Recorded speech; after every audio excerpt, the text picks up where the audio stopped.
Ombelico della vita comunale del Quattrocento, il cuore pulsante della città di Padova è senza dubbio il Palazzo della Ragione, recentemente restaurato dalla Fondazione Cassa di Risparmio di Padova e Rovigo. Il Palazzo della Ragione era l'antica sede dei tribunali cittadini di Padova. Fu eretto a partire dal 1218 e sopraelevato nel 1306 da Giovanni degli Eremitani, che gli diede la caratteristica copertura a forma di carena di nave rovesciata.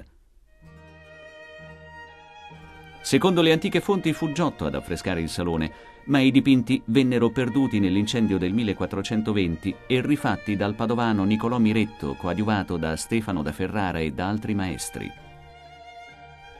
Gli affreschi, divisi in 333 riquadri, sviluppati su 3 fasce sovrapposte di oltre 200 metri lineari, rappresentano un raro esempio di ciclo astrologico medievale giunto fino a noi, frutto dell'ispirazione del medico e umanista Pietro d'Apano. Nel salone è conservato un gigantesco cavallo ligneo donato alla città nel 1837 dai conti Giorgio e Giordano Emo Capodilista.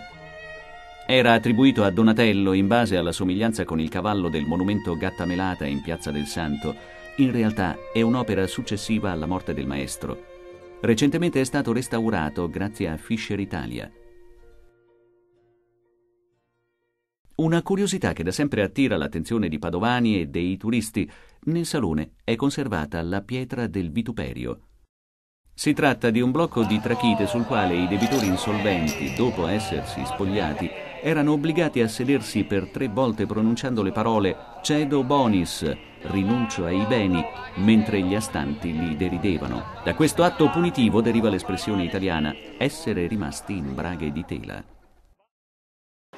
Le piazze che percorriamo oggi conservano ancora viva la tradizione che le ha caratterizzate per secoli.